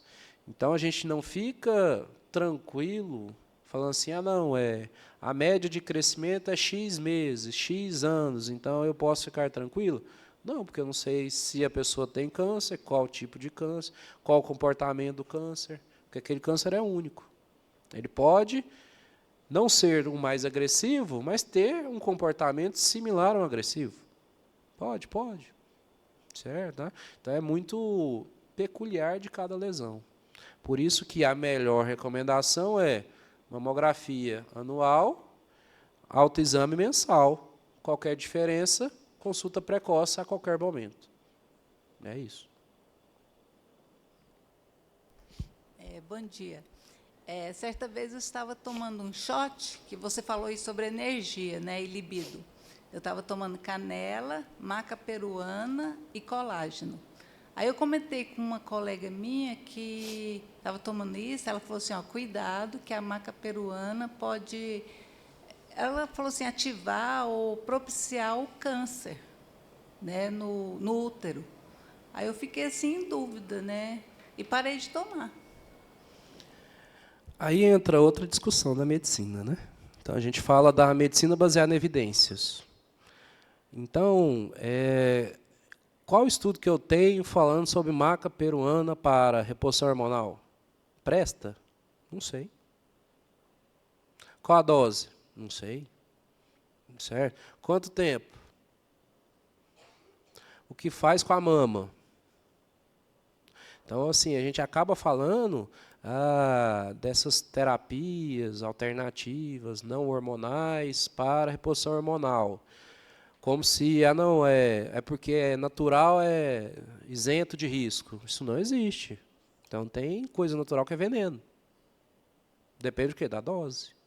Certo? Então, assim, de maneira geral, a gente tem estudo bom falando pode ou não pode? Não. Então, a gente recomenda? Não. Porque médico recomenda as coisas baseado em bula, em estudo. Certo? Então, tanto que eu falei de reposição hormonal. Então, eu falei, aumenta 20% em cima dos 12,5. Se 5 a 10 anos você usar, é seguro. Passou de 10, é menos seguro. Então, isso eu tenho. Estudo de décadas falando isso. E essas coisas naturais? Certo? A gente entra na discussão. Primeiro, presta. Segundo, quem pode? Quanto tempo? Certo? Então, não é que eu sou contra coisas naturais. Porque eu tenho que falar para a minha paciente aquilo que tem evidência, aquilo que é eficaz e seguro. Então, às vezes, assim, a gente se perde um pouco nessas coisas da crendice popular. Fulano falou que era bom, né? Fulano usa chá de não sei o quê, certo? A gente acha que tudo é bom. Então, a gente entra onde? Tem um efeito placebo? Tem. Certo? Então, tem um monte de coisa natural que é placebo? É. Tá? Mas a gente sabe, quem pode usar? Interage com o remédio de pressão? O que faz no diabético? No paciente do câncer? Então, tudo isso a gente tem que discutir com o paciente. Então, às vezes, se você for perguntar para um monte de médico, pode? Tem uns que vão falar, pode. Certo? Outra coisa é eu falar assim, não, a Sociedade Brasileira de Mama falou que pode. A Sociedade Brasileira de Mama falou que não pode. Certo? Então, hoje eu tenho essa informação? Não. Então, se eu não tenho, eu não passo.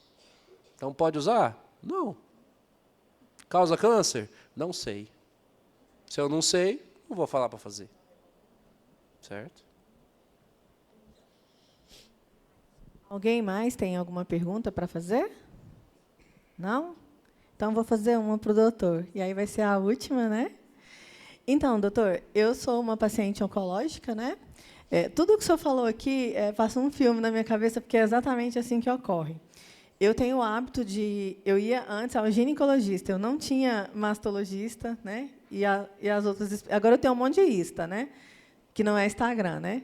Então, assim, aí eu vou ao médico sempre entre outubro e novembro. E eu fiz meus exames, estavam todos limpinhos e tal. Quando chegou em junho, né, eu fui tomar banho, e quando eu passei a bucha assim, no banho, eu percebi que tinha uma elevação aqui, e ela não saltava. Eu conseguia separar ela certinha aqui na mama, né? Eu fiz, de formação, eu fiz biologia. Eu falei, opa, esse negócio não está certo, porque ele não é líquido, porque ele não pula, ele está ali, a hora que eu pego, ele está ali. E aí eu já marquei um mastologista. Então, foi a primeira consulta que eu tive com um mastologista. Até então, eu não tinha a necessidade de um mastologista, né? Nunca tinha sentido nada, né? Meus exames nunca tinham dado nenhuma alteração. Quando eu cheguei na mastologista, eu contei das minhas percepções, e a minha primeira pergunta é, será que esses exames aqui estavam errados? Quanto tempo eu estou com esse negócio? Para mim, eu já estava morrendo, né? Porque a gente fica muito apavorada, né? Igual o senhor falou. Eu me vi o senhor falando, falei, nossa, eu sou uma dessas, né? Então, assim, e aí ela falou, não, calma, muita calma agora. Pode não ser nada. E se for alguma coisa, a gente vai tratar. Vamos pedir os exames de novo e tal. Fiz tudo isso que o senhor falou. Fiz a ultrassom, fiz a mamografia. Aí aquela ansiedade logo, né? O médico tem que me atender, porque eu sou a única paciente aqui com um problema de câncer no mundo, né? Ninguém mais tem, só eu, né? E aí o médico não tinha horário aquele dia, e eu procurei outro e tá. E aí chegou lá, ele falou que os resultados estavam imprecisos e que eu precisava de uma biópsia, né? E aí ele pediu até o outro, que eu esqueci agora, que não faz aqui em Goiânia, só faz em São Paulo. E aí pediu a biópsia. Quando saiu a biópsia, estava lá escrito com todas as letras, assim, parece que eu levei um soco assim na boca do meu estômago, porque a gente tem a mania de ler o resultado sem levar para o médico, né? E aí, quando eu li aquilo, assim, eu pensei, eu vou morrer. gente, eu vou morrer. Nossa, aí é um segundo que você pensa assim, né? Aí depois parece que vem aquela carga de adrenalina, assim, passa, aí você fala, não, mas eu conheço tanta gente que teve e que não morreu, e que está aí, por que eu vou morrer, né? Eu não vou morrer, né? E, enfim, você fica naquela, eu vou morrer, não vou morrer, você fica naquela loucura ali, naquele conflito, né? E quando eu levei, né, aí eu voltei na minha médica mesmo, né, que já deu certo o horário, e aí ela falou que estava indefinido entre 2 tumores. Podia ser o HER2 ou podia ser o triplo X. Aí eu falei, qual é o menos pior? Ela falou o HER2. Triplo X tem como tratar, mas ele é um pouco mais complexo, né? Mas eu precisava fazer o outro exame, que é de patologia, que teria que mandar para São Paulo, e tarará, tarará. Graças a Deus, eu fiz num laboratório, tudo sem saber, gente, é Deus assim, botando a mão. Fiz num laboratório que ele é conveniado lá com o INGO, e o INGO eu só autorizei a mandar o meu material genético para São Paulo e fazer o exame para definir o tumor. Se não fosse isso, eu teria que pagar R$5.000 por esse exame. Então, assim, é na sorte, entendeu? Assim, que tudo foi encaminhando. E, porque esse exame, assim, entendi que o convênio não cobre, é mesmo as parcerias que o INGO, né, tem. Agora estou puxando aqui sardinha para o INGO, né, porque eu sou uma paciente do INGO. Então, assim, e lá definiu, sim, que era o HER2 positivo com receptor negativo. Aí eu vou falar, porque está acontecendo comigo, né, e talvez, assim, as dúvidas que alguém tem. Ah, mas aí vou tomar. Fulano tomou comprimido o resto da vida, né? Aí o doutor Leandro, que é o meu oncologista, a doutora Lorene, que é a minha mastologista, me disse que eu não vou tomar comprimido. Por quê? Porque o receptor do meu tumor é negativo. Que se fosse positivo, eu ia ter que tomar a quimio oral, né? Não sei aí por quanto tempo, né? A questão de tirar a mama, não tirar a mama, ai, que negócio é esse? Explica e a decisão é sua. Eu falei, Jesus amado, e agora? Aí eu fiquei pensando, para que eu preciso das mamas, né? Eu não vou amamentar. Eu não tenho filho, já estou... Agora eu vou fazer 51 esse ano. Até então eu estava com 49, aí completei os 50, mas eu fui diagnosticada com 49. Aí você pensa, para que eu preciso das mamas, né? É só para enfeite? Eu não vou amamentar. A função dela está crescida aqui, tal como o doutor disse, para gerar o leite e tal, não sei o quê, né? Aí falei, aí a ignorância tomando de conta da pessoa, né? Pensando que tirando as mamas, exterminando aqui as mamas, eu não vou precisar fazer químio, não vou precisar fazer rádio, entendeu? Então vou tirar as mamas. Aí a doutora falou assim, o doutor falou, não, espera aí, vamos aqui mapear para você.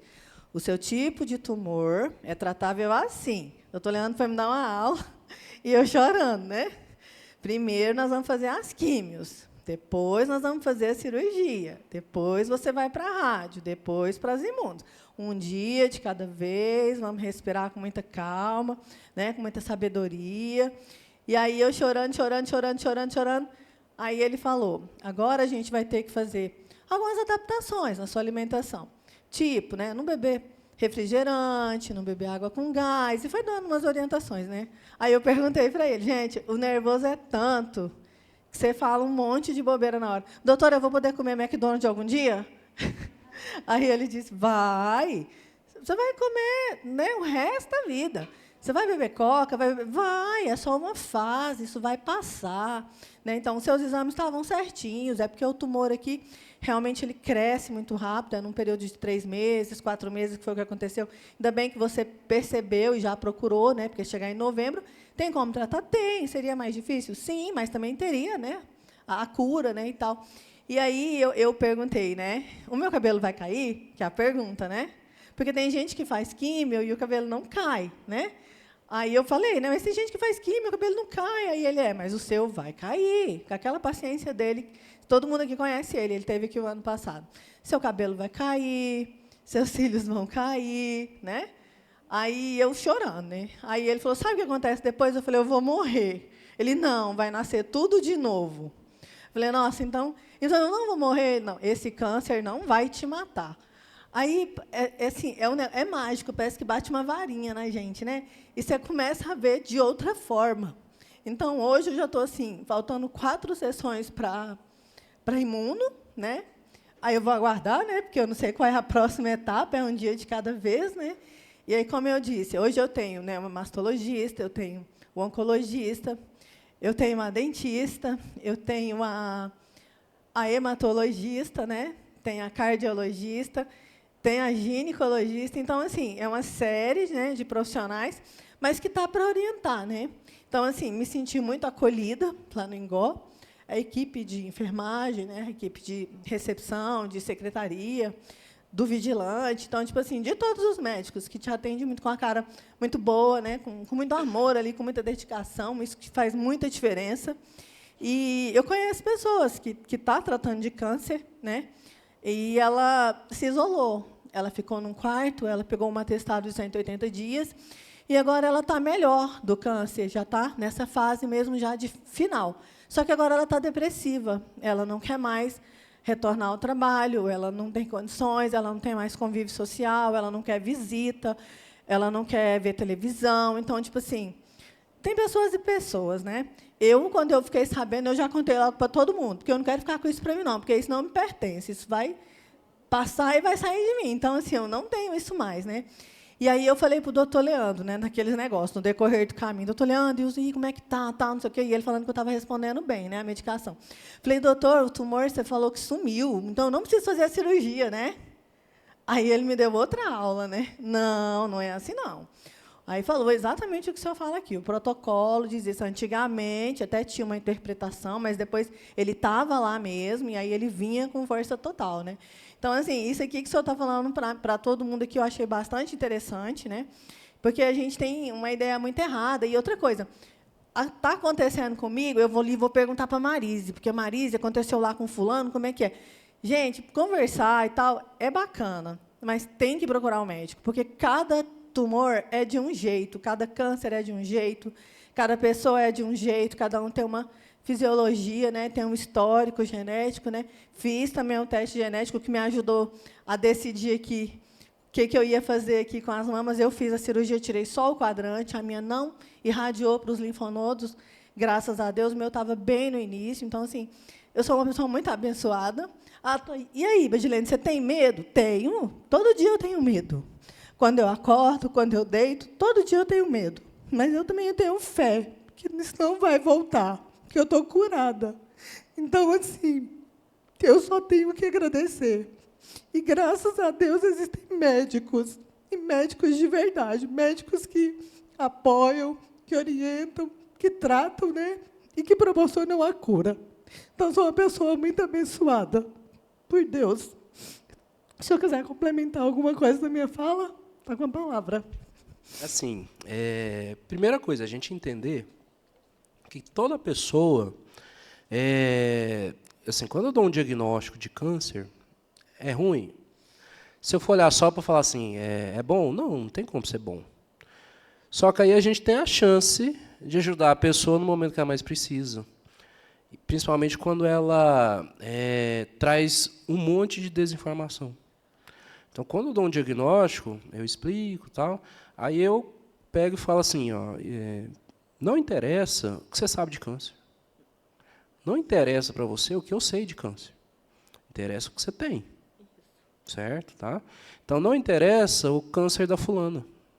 Estou nem aí para ele. Estou aí para cuidar de você. Certo?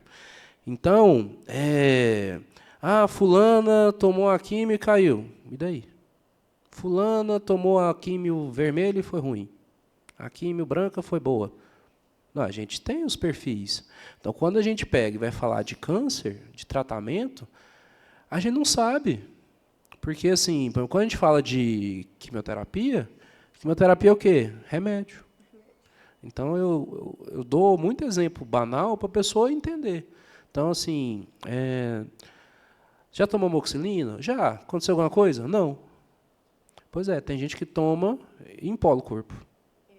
Tem gente que toma, dá um pouquinho de diarreia. Tem gente que toma e dá muita diarreia, tem que parar. Tem gente que toma e morre. Você conversar com a família de quem morreu, vai falar que é um absurdo vender amoxicilina, bezetacil, entendeu? Dipirona, Tilenol, que é a moda agora, né? Falar mal do Tilenol. Né? Então, assim, isso não é assim. Então, eu vou na analogia, né? Não, o avião cai e morre, mas a pessoa anda de moto, ela está preocupada com o avião que cai. certo? Então, a quimioterapia é remédio. Então, a gente sabe, dependendo do remédio que você toma, 80% das pacientes cai o cabelo. Sim. Você pode ser os 20%. Você pode ser a paciente que cai, mas cai um tufo aqui atrás. Certo? Você pode ser aquela que toma um remédio que cai 0. A quimioterapia vermelha, né? O pessoal pega e fala, não, é ruim demais, não sei o quê, vai judiar. A gente tem paciente que dá nada na vermelha, sofre na branca. Tem gente que sofre nas duas. Tem gente que sofre nenhuma. Aí depende, primeiro, do pensamento. Então, principalmente paciente jovem, muitas são muito ativas. Aí a gente fala assim, não, mantém sua academia, faz. Se você quiser trabalhar, você pode trabalhar. Mas também tem outro perfil da paciente que quer se isolar do mundo. A gente respeita. E a gente fala, ó, procura uma coisa para você fazer, que você queira. Você não precisa contar para ninguém. A decisão é sua. Certo? Você pode contar para os outros? Pode. Mas a opinião dos outros sobre o que a do fulana teve. Não interessa. Né?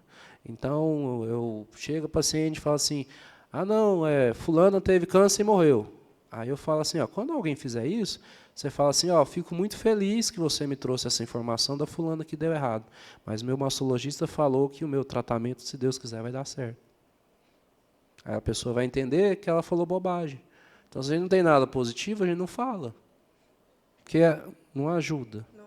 Atrapalha. Então, eu posso atrapalhar alguém que precisa de ajuda? Não. É inocência?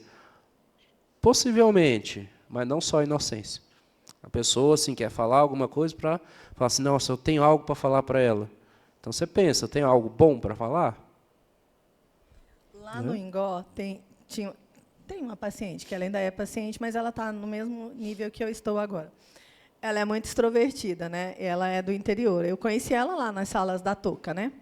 E aí alguém falou para ela, ela estava sentada lá esperando, e aí falou, nossa, você está com câncer? Ela, tô, de mama, nas duas.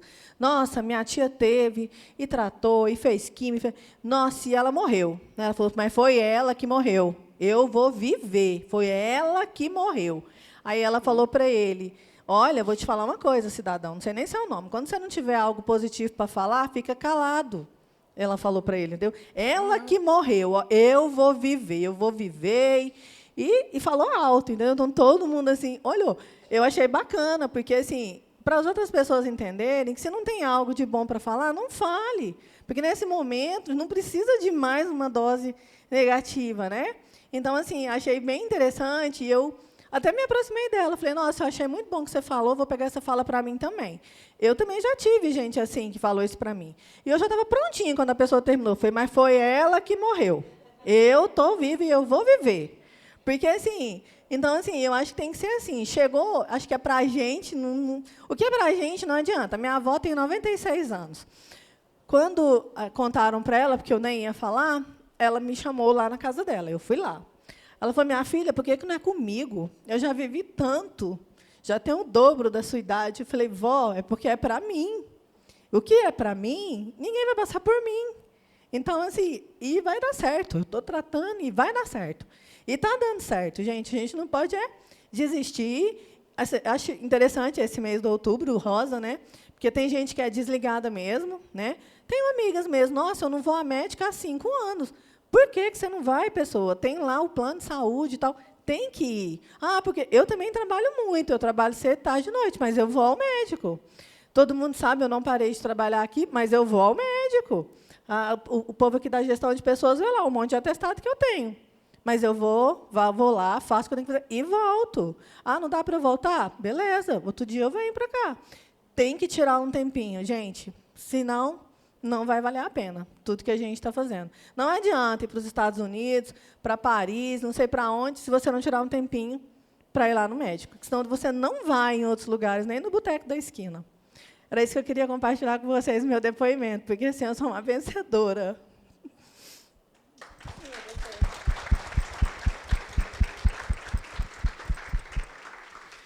E é isso. Então, assim, no Outubro Rosa, a gente tem mais histórias que dão certo do que dão errado.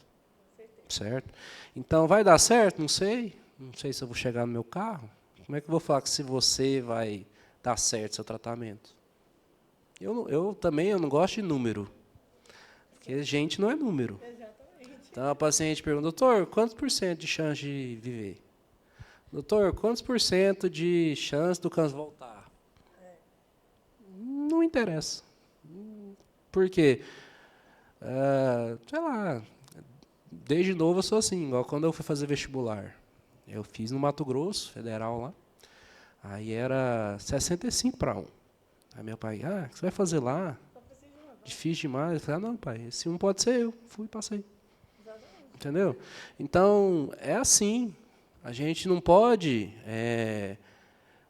cuidar de tudo. A gente cuida do que a gente pode. A gente pode cuidar o quê? Da mente, né? Das companhias, do que a gente faz. Então, assim, você é um exemplo para a gente tratar, para falar para os outros como que acontece. Mas a outra lá que você conhece também é um exemplo. Então, assim, tem gente que precisa se recolher. Tá certo?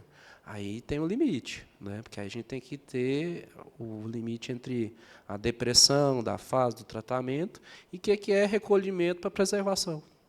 Certo? Porque se eu tenho um monte de gente que vai falar um monte de bobagem, eu prefiro não ficar perto. Porque eu vou ficar brigando todo dia com quem não sabe nada. Né? Então, quem sabe é Deus. Né? A gente dá as coisas, dá o remédio, faz a cirurgia, certo? Para ajudar. Então, a gente sempre tenta ajudar. Né? Então, exemplo a gente tem muito. Eu vou falar de exemplo, a gente não termina. Mas tem paciente, não, tem metástase. Está no osso, no cérebro, no fígado. Tem gente que toma quimioterapia e vive 10, 15 anos com os quimioterápicos que a gente tem hoje. Ele vira o quê? Um hipertenso, um paciente crônico. Vai ter cura? Zero. Mas a pessoa, tem paciente que tem, já tive um paciente de câncer na mama, 7 centímetros, metástase no fígado, 7 centímetros, 2 quimio, 0 tumor. Tem. Certo? Vai ser assim? Tomara que seja assim. Né? Tem um exemplo das que dá errado? Tem um exemplo das que dá errado. Vai ser assim? Tomara que não. A gente só pode torcer para um lado e para o outro. Certo?